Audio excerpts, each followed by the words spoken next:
ఆత్మీయులైన YouTube ప్రేక్షకులకు నమస్కారం. నేను డాక్టర్ రాజేశ్వరిని. ఇవాళ వీడియోలో మనం మాట్లాడుకోబోయే టాపిక్, ఇంకా వేసవకాలం ఆల్మోస్ట్ వెళ్ళిపోతుంది. ఇప్పుడు స్టార్ట్ అయ్యేది దోమల దండయాత్ర. సో ఈ దోమల దండయాత్ర నుంచి మనల్ని మనం ఎలా కాపాడుకోవాలి, దోమల ద్వారా వచ్చేటువంటి వ్యాధులు పొంచి ఉన్నాయి. సో వాటి గురించి ఎటువంటి జాగ్రత్తలు తీసుకోవాలనేది ఇవాళ వీడియోలో స్పెషల్గా తెలుసుకుందాం. ఇప్పుడు వేసవకాలం వల్ల మనకి ఇప్పటివరకు దోమలు పెద్దగా లేనట్టుగానే గడిచిపోయింది.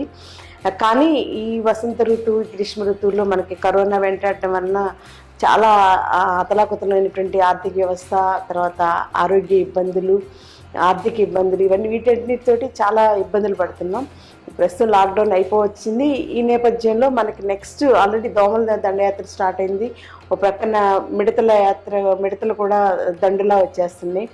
సో వీటి నుంచి మనం ఎలా తప్పించుకోవాలి, ఎలా మంచి ఆరోగ్యాన్ని పొందడానికి ఎటువంటి జాగ్రత్తలు తీసుకోవాలనేది ఇలాంటి వీడియోలో చూద్దాం.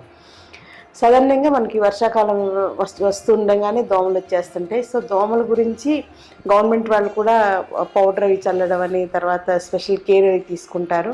ఈ లోపల మన ఇంట్లో మనం ఏ రకమైనటువంటి జాగ్రత్తలు తీసుకోవాలని చూద్దాం. ఇంట్లో తప్పనిసరిగా దోమతెరలు కట్టుకోవడం అనేది అందరూ అలవాటు చేసుకోవాలి. ఇప్పటివరకంటే వేసవకాలానికి గాలి సరిపోదని చెప్పేసి దోమతెరలన్నీ కూడా మస్కిటో నెట్స్ అన్ని పక్కన పెట్టేసాం. సో అవి తీసి మళ్ళీ ఒకసారి వాష్ చేసుకోవడం, లేదా ఎండలో పెట్టుకోవాల్సింటే ఎండలో పెట్టి మళ్ళీ దోమతెరలు కట్టుకోవడం అనేది తప్పనిసరిగా అలవాటు చేసుకోవాలి. సెకండ్ పాయింట్ ఏంటి, ఇంట్లో ఉండేటువంటి చెత్త చెదారం మెయిన్గా దోమలకి మెయిన్ ప్లేస్ కాబట్టి ముఖ్యంగా పాత టైర్లు, చెక్క డబ్బాలు ఇలాంటివి ఏమైనా ఉంటాయి కనుక వాటి మీద ఎక్కువగా దోమలు ఉండిపోయి, అందులో నీరు కూడా నిల్వ ఉంటే ఇంకా లార్వాలు అవన్నీ పెరిగి మనకి మల్టిప్లై అయిపోయి ఎక్కువ దోమల వలన ఇబ్బంది పడాల్సి వస్తుంది. సో అందుకని ఇంట్లో ఉన్న చెత్త అంతా కూడా ఎప్పటికప్పుడు క్లీన్ చేసి తీసుకోవడం మంచి అలవాటు. దాంతోపాటుగా మన పరిసరాల్లో కూడా, మన అపార్ట్మెంట్ అయితే కింద కానీ, లేకపోతే ఇండివిజువల్ హౌస్ అయితే కింద కానీ, లేకపోతే మన చుట్టూ ఉండేటువంటి మురుగు కాలువలు అవి కూడా ఎవరికి వాళ్ళు కాన్సన్ట్రేట్ చేసుకుని వాటిల్లో దోమలు రాకుండా స్పెషల్ కేర్ అనేది అందరూ కలిసి చేసుకుంటే, ఏదైనా అందరూ కలిసి చేసుకుంటేనే కరెక్ట్గా చేయగలం. ఇప్పుడు పొలంలో రైతులైనా సరే ఎలుకలు దాన్ని వస్తున్నప్పుడు అందరూ కలిస్తేనే కరెక్ట్గా అవుతుంది. లేకపోతే ఒకళ్ళే చేసుకుంటే ఉపయోగం ఉండదు. ఆ ఒకళ్ళ వరకు ఎలుకలు రాకుండా ఉంటే తర్వాత పక్కన పొలంలో అన్నీ మళ్ళీ ఇటు ఎలాగ వచ్చేస్తాయి. సో అందరూ కలిసి ఒక మాట అనుకుని చేసుకోవడం అనేది, ఒక కాలనీలో అందరూ కలిసి చేసుకోవడం అనేది మంచి పని. సో అది చేసుకోవాలి. తర్వాత ఇంట్లో ఏంటంటే సాధారణంగా అందరికీ ఇంట్లో మొక్కలు పెట్టుకోవాలని సరదా ఉంటుంది. సో ఈ మొక్కలను ఆశ్రయించి కూడా దోమలు వస్తాయి కాబట్టి మొక్కలు కూడా ఇంట్లో అన్నీ తీసి బయట పెట్టేసుకోవాలి. ముఖ్యంగా అంటే ఫ్యాన్సీగా ఉండే మొక్కలు ఉంటాయి కదా, వాటి వల్ల చాలా ఇబ్బందులు ఉంటాయి. సో అవి తప్పనిసరిగా బయట పెట్టేసుకోండి. మీకు ఇంట్రెస్ట్ ఉంటే తులసి మొక్కలు పెంచుకుని ఆ తులసి మొక్కలే బయట ఒక మొక్క లోపల ఒక మొక్క మార్చుకుంటూ అలా చేసుకోవచ్చు. ఎందుకంటే దోమలకి తులసి మొక్క కూడా బాగా పనిచేస్తుంది కాబట్టి అది ఉపయోగపడుతుంది. అలాగే ఇంకా సిట్రనెల్లా ప్లాంట్స్ అని ఇలాంటి మొక్కలు కూడా ఉంటాయి. వాటి వలన కూడా దోమలు ఎరాడికేట్ చేయొచ్చు కాబట్టి అలాంటి మొక్కలు పెంచుకోండి. వాటిని ఒకరోజు ఇంట్లో పెట్టుకోవడం, ఒకరోజు బయట పెట్టుకోవడం, అలా 2-3 కుండీలు పెట్టుకుంటే ఒకటి మార్చి లోపల బయట మార్చుకోవచ్చు. అలా చేసుకోండి. సో ఈ రకమైనటువంటి కేర్ తప్పనిసరిగా తీసుకోవాలి. తర్వాత ఇంకా ఏంటంటే దోమల గురించి ఇంట్లో సాధారణంగా దోమలకి మస్కిటో కాయిల్స్ వాడడం, ఆల్ అవుట్ వాడడం మనం జనరల్గా చేస్తుంటాం. సో అవి కాకుండా న్యాచురల్గా మస్కిటో రిపెల్లెంట్స్ ఏంటి అనేది ఒకసారి ఆలోచించాలి. అలా ఆలోచించి అలాంటి కేర్ తీసుకుంటే కనుక రొటీన్గా మనం వాడే మస్కిటో కాయిల్స్ కానీ, లేకపోతే ఆల్ అవుట్స్ ఇలాంటివన్నీ కూడా బయటపడేయచ్చు. ఎందుకంటే వాటి వలన మనకి క్యాన్సర్ వస్తుందని చెప్పేసి లేటెస్ట్ రీసెర్చ్ ఉంది కాబట్టి, సో అవి ఎంత మనం పూర్తిగా వాడడం మానేసిస్తే అంత మన ఆరోగ్యానికి మనం భద్రత కలిగించుకున్న వాళ్ళం అవుతాం.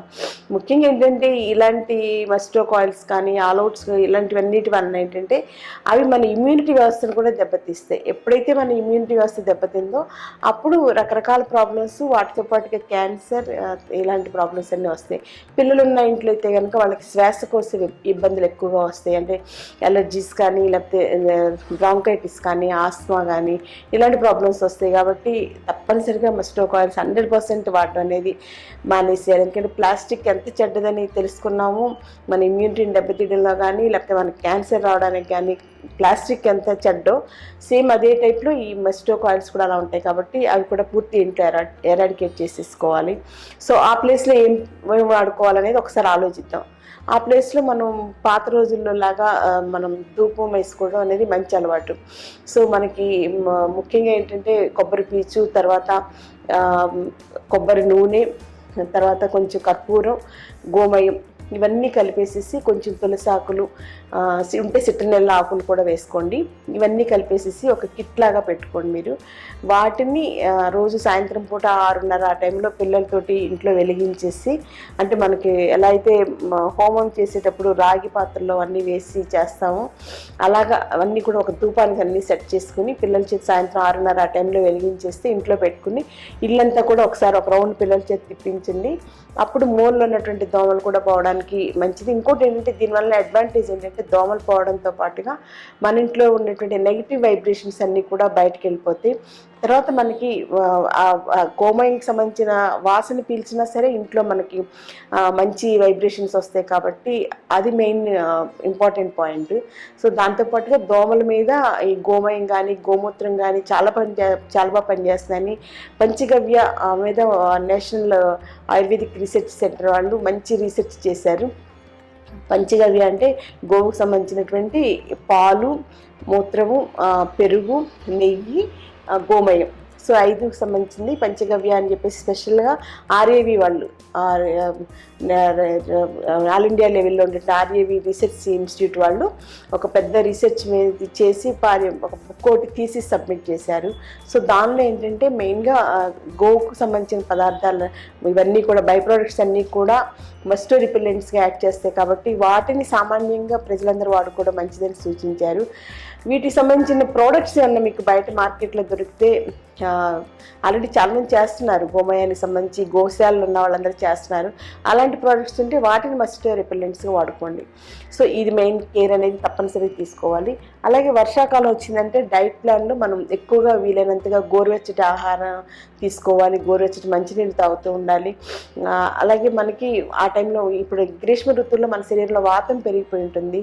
ఆ పెరిగిపోయినటువంటి వాతం నుంచి మన బాడీలో ఒక రకమైనటువంటి డీహైడ్రేషన్ వచ్చేసి ఉంటుంది కాబట్టి ఈ స్టేజ్లో అందరికీ కూడా సీజనల్ డిజార్డర్స్ రావడానికి కానీ లేకపోతే కోల్డ్ సంబంధించినటువంటి వాతానికి సంబంధించినటువంటి జ్వరాలు రావడానికి కూడా అవకాశం ఉంది కాబట్టి దాని మీద స్పెషల్ కేర్ అనేది తీసుకోవాలి.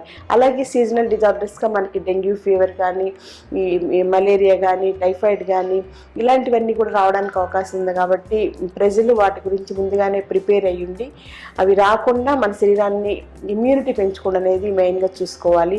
ఇమ్యూనిటీ ఈ వర్షాకాలంలో మీ ఇమ్యూనిటీ పెంచుకోవడానికి బెస్ట్ మెథడ్ ఏంటంటే పాలల్లో మిరియాలు, పసుపు వేసి తాగడం అనేది చాలా బెస్ట్. సో మార్నింగ్ ఒక గ్లాసు, ఈ సాయంత్రం ఒక గ్లాసు దొరికితే ఆవు పాలు ట్రై చేయండి, లేదంటే గేదె పాలు. ప్యాకెట్ పాలు మాత్రం వద్దని ఎప్పుడు చెప్తుంటాం కదా. సో అలాగా ఆ పాలల్లో ఒక మనిషికి ఒక 200 ml మిల్క్ తీసుకుని అందులో కొంచెం పసుపు, కొంచెం మిరియాల చూర్ణం వేసుకుని తాగాలి. పిల్లలకు కూడా అదే డోసులో ఇవ్వండి. ఉదయం ఒక గ్లాస్, సాయంత్రం ఒక గ్లాస్ ఇవ్వడం వల్ల మీకు ఆ వాతం తగ్గడంతో పాటుగా మీలో ఇమ్యూనిటీ బాగా పెరుగుతుంది. అలాగే ఈ వేసవికాలం అయిపోయి వర్షాకాలం వస్తున్న టైంలో మీరు అశ్వగంధకు సంబంధించిన మెడిసిన్స్ వాడడం వల్ల కూడా మీలో ఇమ్యూనిటీ పెరుగుతుంది. ఇమ్యూనిటీ పెరగడం వల్ల మీకు ఈ జ్వరాలు కానీ ఈ సీజనల్ డిజార్డర్స్ కానీ అంటే మెయిన్గా డయేరియా కానీ ఇలాంటివి వస్తూ ఉంటాయి. సో వాటికి సంబంధించినవి కూడా రాకుండా మీకు మంచిది. అశ్వగంధ అంటే అశ్వగంధ రిష్ట వాడచ్చు. అశ్వగంధ రిష్ట సిరప్ లాగా 500 ml బాటిల్ ఉంటుంది, లేదా అశ్వగంధ లేహ్యం ఉంటుంది, లేదా అశ్వగంధ చూర్ణం కూడా ఉంటుంది. చూర్ణం పాలలో కలిపైనా తీసుకోవచ్చు, లేదంటే అశ్వగంధ క్యాప్సిల్స్ కూడా దొరుకుతున్నాయి. క్యాప్సిల్స్ అయితే మార్నింగ్ ఒక క్యాప్సిల్, ఈవినింగ్ ఒక క్యాప్సిల్ వేసుకోవచ్చు. ఈ రకంగా మీలో ఇమ్యూనిటీ పెంచుకోవడానికి ప్రయత్నం చేయండి. జనరల్గా గవర్నమెంట్ వాళ్ళు చెప్పేది ఏంటంటే ఇప్పుడు వచ్చేటువంటి డిజార్డర్స్ అన్నీ కూడా ఆల్రెడీ కరోనా ఎఫెక్ట్ వలన అందరూ కూడా చాలా ప్రభావితమై ఉన్నారు. దీనివలన నెక్స్ట్ రాబోయేది ఏంటంటే వైరల్ డిజార్డర్స్కి భయపడాలి. వైరల్ డిజార్డర్స్తో పాటుగా ఈ సీజనల్గా వచ్చేటువంటి ఫీవర్స్, తర్వాత కోల్డ్, కాఫ్, తర్వాత డయేరియా, కలరా, మలేరియా, టైఫాయిడ్ వీటితో పాటుగా డెంగ్యూ లాంటి జ్వరాలు కూడా రావడానికి అవకాశం ఉంది. ఇంకా పేర్లు తెలియని కొత్త వ్యాధులు కూడా రావచ్చు. ఎందుకంటే వర్షాకాలం ఒకసారి స్టార్ట్ అయిందంటే ఇంకా త్వరగా పెరగడానికి అవకాశం ఉంది. ఈ వైరల్ డిజార్డర్స్ కానీ బ్యాక్టీరియల్ ఇన్ఫెక్షన్స్ కానీ పెరుగుతాయి కాబట్టి వీటన్నిటికీ మనం ప్రిపేర్ అయి ఉండాలి. అందుకని ముందుగానే మన ఇమ్యూనిటీని రక్షించుకోవడం ఇంపార్టెంట్ అనేది ఈ కరోనా లాక్డౌన్ పీరియడ్ ఈ 2 నెలల్లో మీకు చాలా వరకు అర్థమైంది. కాబట్టి ఆ దిశగా మీరు ప్రయత్నాలు చేయండి. ఏమైనా డౌట్స్ ఉన్నా కూడా మీరు కాంటాక్ట్ చేయొచ్చు. మంచి ఇమ్యూనిటీని పెంచుకోవడం అనేది పరిష్కారం. అలాగే ఇంట్లోకి మన పరిసరాల్లోనే దోమలు లేకుండా చూసుకోవడం అనేది ఇంపార్టెంట్.